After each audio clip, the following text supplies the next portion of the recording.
Bonjour et bienvenue dans Outdoor Minds. La crise de la Covid-19 a été un véritable catalyseur pour certaines tendances dans notre société, en particulier en matière de consommation de l'outdoor, c'est-à-dire tout ce qui se pratique dehors. Nous vivons un changement de paradigme très fort et nous assistons à des rebonds étonnants. Dans cette série d'émissions et d'interviews, nous voulons partager les savoirs et les expériences des plus grands esprits qui font l'outdoor d'aujourd'hui et de demain.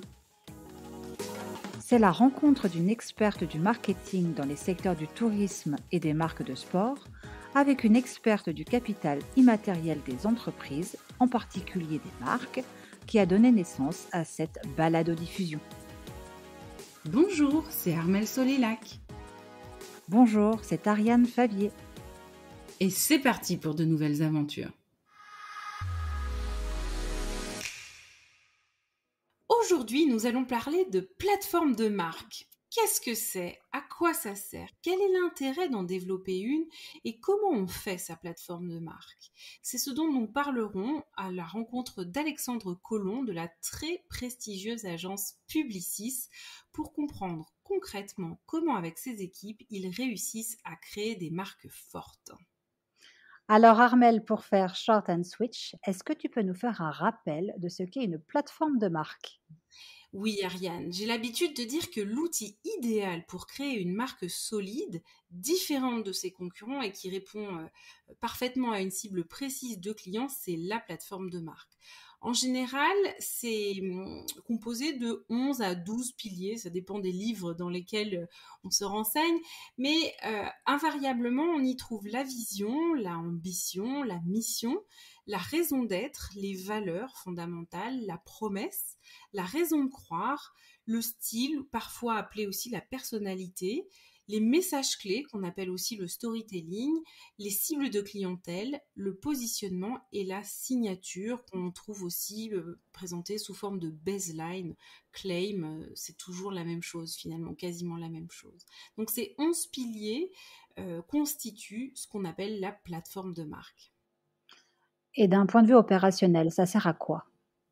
Alors, une bonne plateforme de marque, ça permet, en théorie, de décliner un bon logo, une bonne charte graphique, de réaliser une bonne mise en marché avec les bons canaux auprès des bonnes cibles et en utilisant et en produisant plutôt les bons messages de communication, notamment les bons messages publicitaires.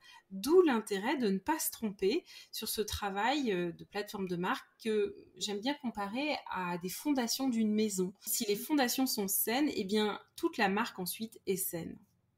Et comment on construit justement ces fondations de plateforme de marque ?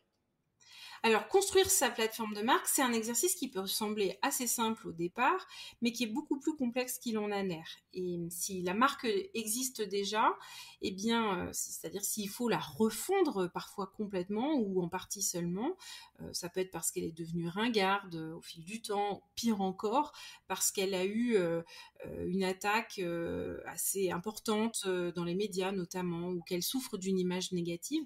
Je pense par exemple à Repetto, la marque de ballerines en 99, qui était devenue complètement ringarde, ou encore Findus en 2013, qui avait été lourdement attaqué pour des problèmes de viande de cheval dans les produits. Eh bien, quand on est sur des marques comme ça qui sont en train de péricliter, ou en tout cas de décliner, eh bien, il faut à la fois réussir à s'appuyer sur son capital de marque, c'est-à-dire sur son passé, sur son histoire, parce qu'elle a quand même des victoires et des éléments clés sur lesquels on peut s'appuyer, tout en réussissant à transcender cette histoire et ce passé pour obtenir une version qui soit contemporaine, voire idéalement qui soit intemporelle. Pour les marques qui sont en création, la difficulté, elle est tout à fait différente parce que, justement, il n'y a pas d'historique sur lequel on peut s'appuyer, il n'y a pas de grande victoire à revendiquer et il faut réussir à créer un code de valeur, un historique, une histoire en tout cas qui soit authentique, il ne faut surtout pas mentir, mais il faut le faire en partant de rien.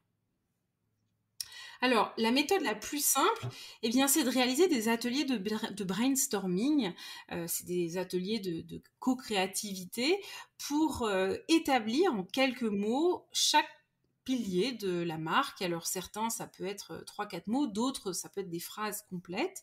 Et une astuce pour réaliser une bonne plateforme de marque, eh bien, c'est de réaliser en amont un gros benchmark, c'est-à-dire une grosse comparaison avec ses concurrents. L'idée, c'est de bien comprendre leur univers et de comprendre finalement l'univers concurrentiel global dans lequel on évolue pour éviter de faire exactement la même chose que ses concurrents et du coup, s'assurer d'une certaine manière de pouvoir sortir du lot. Alors, comment est-ce qu'une bonne plateforme de marque peut vous aider à bien vous mettre en marché? C'est ce que nous allons voir avec notre invité de ce jour. Bonjour Alexandre Collomb de Publicis. Bonjour à toutes les deux. Enchanté. Alexandre, est-ce que tu peux te présenter en 2 minutes, nous dire quel est ton parcours et qu'est-ce que c'est que Publicis? Oui, alors du coup, je vais vous parler, en fait, dans la publicité, on est souvent des hommes de l'ombre, donc je vais surtout vous parler effectivement de Publicis, et puis après, je vais évoquer en quelques phrases mon parcours. Donc oui, Publicis, en fait, c'est 1926, c'est Marcel Bleustein-Blanchet, le fondateur, c'est l'inventeur de la publicité en France.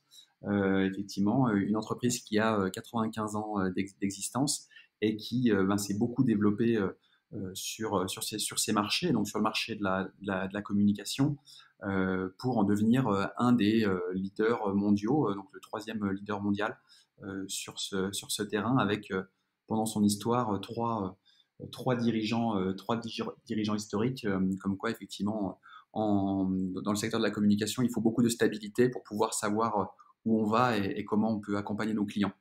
En ce qui me donc et puis effectivement Publicis très associé à la marque Renault. Les gros réseaux publicitaires français et internationaux se sont développés avec l'automobile. Donc Publicis ça a été avec Renault. Pour ma part, effectivement, j'ai réussi mon stage d'intégration chez Publicis, puisque maintenant ça fait quelques années. J'ai fait un stage à l'agence et j'ai été embauché maintenant il y a plusieurs années, il y a exactement 20 ans. J'ai franchi différentes étapes au sein de l'agence, au sein du groupe Publicis, dans une des agences du groupe qui s'appelle Publicis LMA. Qui est l'agence B2B, et j'en suis aujourd'hui le dirigeant avec une équipe de 80 collaborateurs sur les sites de Lyon, Marseille et Annecy. Agence B2B, donc c'est ce qui m'intéressait dans votre invitation et je vous remercie pour cela. Ce qui m'intéressait d'évoquer avec vous effectivement et sur cette thématique de la plateforme de marque, justement B2B, communication des entreprises, et donc toutes les entreprises, comme des identités et comme des personnalités, comme des êtres humains, elles ont besoin de s'exprimer, elles ont besoin d'avoir des fondamentaux pour pouvoir le faire de manière structurée dans le temps et pas schizophrénique. Effectivement, une marque qui n'a pas de fondation, comme une identité, comme une personnalité, comme une personne avec une culture ou une histoire, elle ne sait pas où elle va. Donc on a besoin de cela pour développer ces fondamentaux. Alors justement, comment est-ce que Publicis crée des plateformes de marque pour ses clients? Quels sont les ressorts, les techniques ou les méthodes que vous pouvez partager avec nous? Oui, c'est vraiment un des fondamentaux, hein. Quand on dit plateforme de marque, c'est comme tu disais à nouveau tout à l'heure, quelles sont les fondations, où est-ce que je vais? Tu parlais tout à l'heure, Armel, de 11 critères. Effectivement, à l'agence chez Publicis, donc il y a tous les guidelines de plateforme de marque, mais on en a une avec beaucoup moins de critères. Ce qu'on aime bien dire chez Publicis, c'est quand on construit une plateforme de marque, c'est qu'il y a deux manières de faire. Soit la marque, elle se construit sur des critères relativement conventionnels, et donc c'est une marque qui va être dans l'air du temps, qui va avancer, mais sans forcément avec cette volonté de bousculer le marché, mais ça correspond comme les êtres humains, hein. Il y a des personnes qui aiment bien suivre la masse et pas trop émerger, être effectivement dans dans la foule. Et puis il y en a d'autres effectivement qui veulent émerger, et donc là qui veulent exprimer leurs différences et qui justement veulent être non conventionnels. Et donc ces marques-là, effectivement, il faut trouver effectivement ce qui va leur permettre d'émerger, mais tout en étant dans leur singularité et dans leur propre personnalité. Donc on a beaucoup moins de critères, effectivement. On dit souvent les vérités. Une marque ne détient pas la vérité, ou une entreprise ne détient pas la vérité, elle détient sa vérité. Et en fait, il faut qu'elle soit convaincue de ses propres vérités qu'on va justement développer dans la plateforme de marque. Et en parlant de ses vérités, de sa propre vérité, c'est là où la marque va avoir un discours convaincu. Et généralement, si on est convaincu, on est convaincant. Et en tout cas, on fait passer ces messages, même si ce n'est pas forcément des messages qui correspondent à une forme d'universalité. En revanche, ça permet de singulariser la marque et de la faire se développer effectivement sur des aspects non conventionnels. Et du coup, est-ce que tu as des techniques ou est-ce que vous avez des méthodes à l'agence, peut-être qu'elles sont protégées finalement? Oui, alors les méthodes comme en communication, c'est beaucoup de bon sens. Alors des outils, bien entendu. Donc une de nos marques à l'agence qui s'appelle Carré Noir, qui est notre agence de design stratégique. Et je salue d'ailleurs mon président Christophe à cet égard. Effectivement, on utilise nous l'outil de travail de Carré Noir qui s'appelle le diamant noir. Et c'est exactement ce que je vous disais, c'est le sujet de cet outil de travail qui se résume à une page A4. En fait, résumer les choses en très peu de mots finalement pour pouvoir laisser un champ libre derrière aux créatifs qui vont venir interpréter cette plateforme de marque. Et je pense qu'on va y revenir après. Mais effectivement, un outil de travail, une feuille A4. Et sur cette feuille A4, en fait, on met notre diamant noir en fait sur son angle incisif. Effectivement, quand vous avez un carré, soit vous le mettez stable sur la feuille, sur un de ses côtés, soit vous le mettez sur un angle. Et en fait, le travail qu'on fait avec nos clients, c'est de mettre la marque sur un des angles et en simplifiant les choses et en déterminant ce que je disais tout à l'heure, c'est-à-dire les vérités. Quelles sont les vérités de la marque en termes de savoir-faire et en termes de savoir-être. Donc derrière le savoir-être, c'est souvent les valeurs. Et donc, quelles sont ces vérités piliers? Qu'est-ce qui fait que cette marque est différente ou cette entreprise est différente des autres? Ensuite, et bien sûr, il y a l'aspect vision dont vous parliez tout à l'heure. Donc, quel est le regard de la marque sur son marché? Et puis après, la mission, comment la marque va agir pour atteindre cette vision? Et puis après, un des éléments déterminants, selon moi, c'est bien sûr la personnalité. Puisqu'en fonction de la personnalité que vous allez donner à votre marque, exactement comme une personne, en fait, vous allez la faire émerger avec sa manière d'avancer sur son marché. Et tout le travail des agences de communication comme Publicis, ça va être de bien identifier, un peu comme du personal development, de bien identifier au niveau de l'entreprise quelle est sa bonne manière d'avancer, quelle est sa bonne manière de communiquer, quelle sont ses bons mots pour justement que cette communication ressemble à l'entreprise et ne soit pas la communication de quelqu'un d'autre. On dit effectivement, soyons nous-mêmes, les autres sont déjà pris. C'est exactement la problématique de la communication. Souvent, on voudrait ressembler à d'autres marques, mais il vaut mieux d'abord ressembler à ce que l'on est vraiment. Et c'est en ça qu'on est vrai sur notre marché et qu'on a du coup une communication qui n'est pas uniquement un vernis un peu éphémère qui pourrait être assimilé à un coup de com et qui peut faire du bad buzz, à une communication qui est structurante, dans laquelle les collaborateurs se retrouvent et dans laquelle effectivement on ressent que la communication est bien quelque chose qui correspond à la vérité de l'entreprise à nouveau et pas à quelque chose qui est uniquement là pour émerger, mais sur lequel il n'y a pas de fond. C'est un petit peu la notion d'incarnation aussi, et non pas de cosmétique, c'est-à-dire véritablement une communication incarnée. Exactement. Et à l'heure de la communication ambassadeur, où on sait que la marque à elle seule ne suffit plus pour communiquer, elle a besoin d'être incarnée par des gens, par des collaborateurs, qui ne sont pas tous des collaborateurs issus du management, mais qui sont aussi des collaborateurs experts, qui veulent prendre la parole sur les médias sociaux et qui du coup incarnent la marque. Et c'est pour ça qu'aussi on parle aujourd'hui de personal branding. Effectivement, les collaborateurs d'une entreprise sont les meilleurs porte-parole de la marque, sous réserve qu'ils soient en adéquation avec les messages que porte la marque sur son marché. Voilà. Donc oui, incarné par son dirigeant, c'était encore ça il y a quelques années, la marque et l'entreprise est toujours incarnée par son dirigeant, mais maintenant elle est incarnée par toutes les personnes qui peuvent prendre la parole sur les médias sociaux et qui ont besoin de communiquer pour faire vivre leur expertise et par la même occasion faire vivre la marque. Qu'est-ce qu'il y a de plus difficile ou quelles sont les principales difficultés à dépasser ou éventuellement les freins lorsqu'on crée une plateforme de marque, que ce soit dans une refonte ou pour une création from scratch pour une marque qui débute? Bah souvent, effectivement, quand on dit plateforme de marque, ça fait peur. Parce qu'on dit, oulala, on va devoir faire des fondations, mais comment on va faire? J'ai un besoin immédiat là de communiquer et j'ai pas le temps de faire une plateforme de marque. Je vais devoir trop mobiliser en interne. Et puis effectivement, en commençant à mobiliser, il y aura tous ceux qui en attendent rien du tout, et puis tous ceux qui en attendent tout, justement à l'inverse. Et donc ça crée deux camps. Ceux qui en veulent, ceux qui veulent, qui en attendent tout justement, et ceux qui en attendent rien. Et ça peut créer beaucoup de d'émulation comme de frustration dans l'entreprise dès lors qu'on aborde des sujets qui sont de l'ordre des fondations, comme tu le disais tout à l'heure, des fondations de la maison. Donc qui est-ce qu'on met autour de la table? Et souvent, pour aller vite, il peut y avoir des décisions qui restreignent le nombre de personnes qui participent effectivement à l'élaboration de cette plateforme au sein de l'entreprise. Et en restreignant le nombre de personnes qui interviennent, forcément, on simplifie à court terme, mais on crée de la difficulté à moyen terme dans l'acceptation de cette plateforme de marque. Sauf si l'entreprise, donc ça c'est dans le cadre des entreprises qui sont très collaboratives. Après, les entreprises qui sont beaucoup plus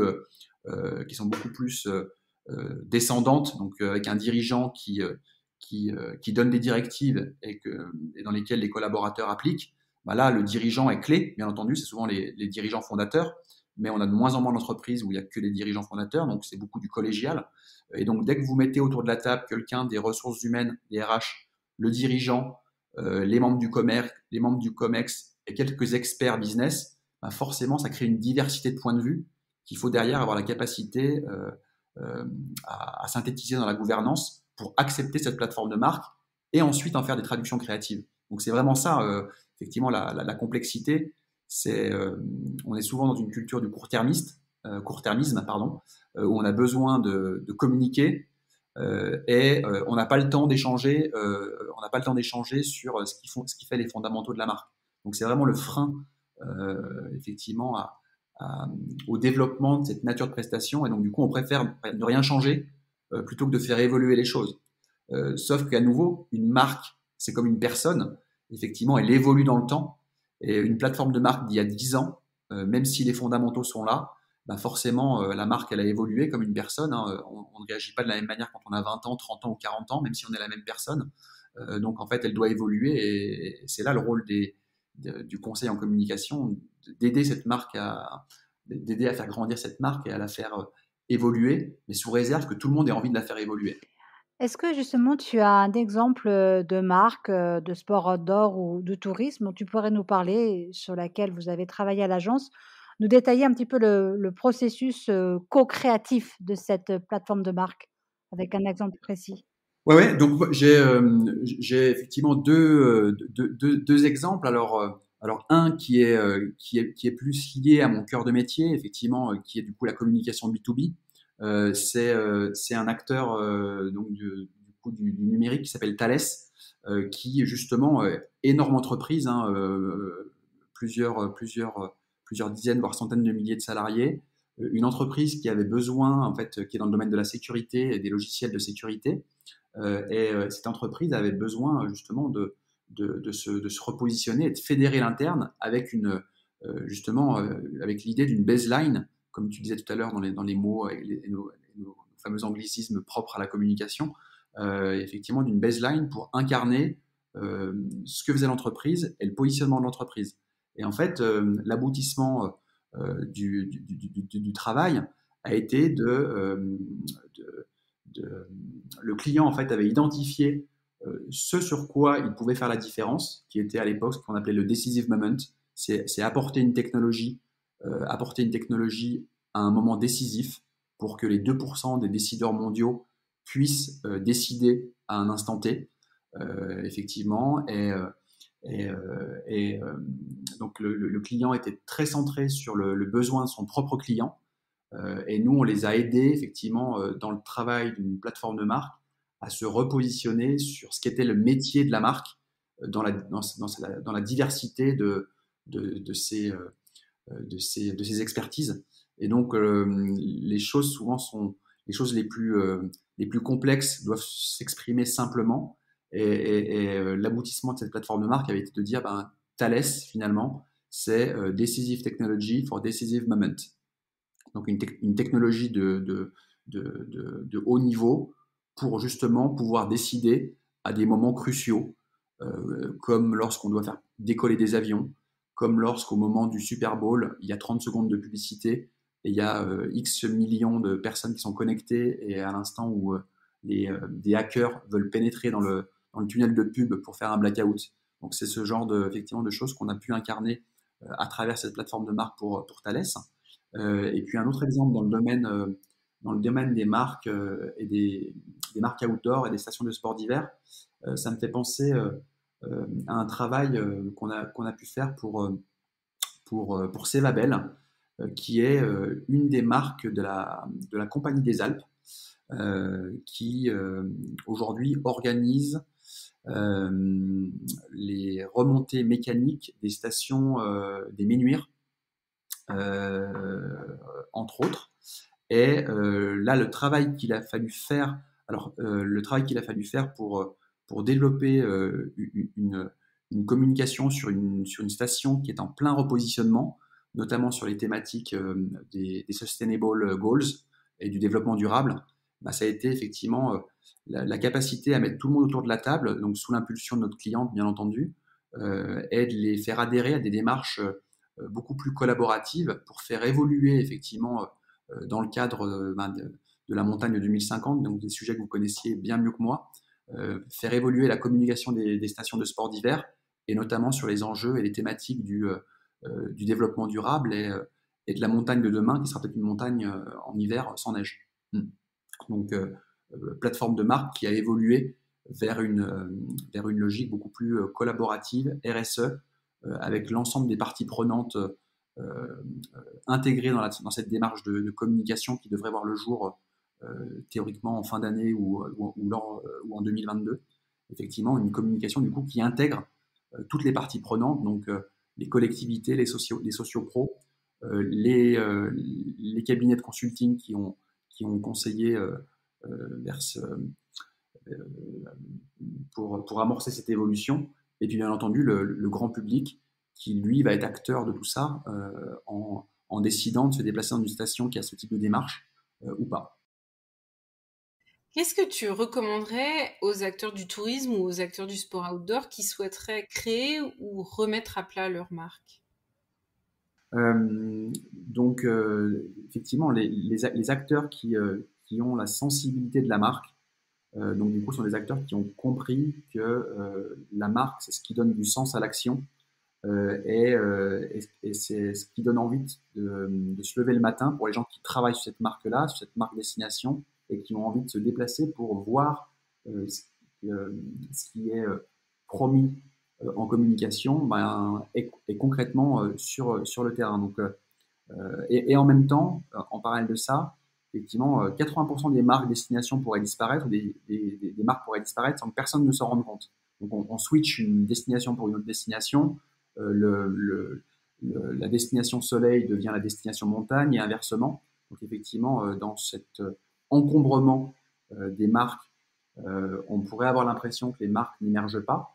Et pourtant, effectivement, ce travail qui peut être fait sur de la communication entreprise doit être mené de la même manière finalement sur de la communication touristique, puisque aujourd'hui, on va préférer telle ou telle destination en fonction de ce que la destination va nous promettre et qu'on va pouvoir vérifier sur le terrain, et sous réserve derrière qu'effectivement, derrière la marque, il y a une forme de créativité qui donne envie de se déplacer et qui donne envie de voir pourquoi la marque m'a donné envie de venir dans telle ou telle destination. C'est une grosse part de singularité, c'est ça? C'est cette fameuse singularité, bien entendu, et effectivement, pour les stations de sport d'hiver, on a beaucoup accompagné par le passé Val d'Isère, Paradis-Ski, la Clusaz, le Grand Bornand. Et effectivement, et ce que j'en retiens, j'ai accompagné certaines d'entre elles, et ce que j'en retiens, c'est qu'effectivement, au-delà de la promesse neige, effectivement, c'était compliqué à l'époque de différencier les stations au-delà finalement de leur logo et en réalité et au-delà de leur nom. Donc alors que l'enjeu effectivement est de se différencier. Ça me fait penser effectivement à ce que font, ce qu'on voit aux États-Unis depuis de nombreuses années. Chaque État aux États-Unis a un slogan. Effectivement, j'ai étudié dans l'État de Washington et effectivement, The Evergreen State, sur les plaques d'immatriculation des véhicules, il y a un positionnement tout de suite, effectivement en 3 mots, qui positionne tel État versus tel autre, alors que tous ces États forment les États-Unis. Effectivement, en Floride, on dit the Sunshine State, effectivement. Donc d'un côté, on promet le soleil, de l'autre côté, on promet la verdure, mais au moins, c'est engageant, mais c'est ce qui crée de la différence et de la singularité. Donc, bien sûr, pour les stations de sport d'hiver, les marques outdoor, on peut que leur recommander de travailler leur vérité, de l'exprimer, et c'est ce qui fera la différence et ce qui donnera envie aux gens de la revendiquer et de se déplacer ou d'acheter le produit qui fait la communication de cette marque-là, bien entendu. Merci beaucoup Alexandre Collomb de Publicis d'avoir été notre invité pour cet épisode et merci à tous d'avoir écouté Outdoor Minds. Si vous avez aimé cet épisode et que vous en voulez plus, nous aurons le plaisir de nous retrouver mercredi prochain avec Franck et Sat de Meub. Pour nous soutenir, vous pouvez mettre 5 étoiles, un commentaire et vous abonner à votre plateforme de diffusion de podcasts favorite. Bien entendu, pensez aussi à partager cet épisode avec vos proches sur les réseaux sociaux. À très vite pour un nouvel épisode d'Outdoor Minds.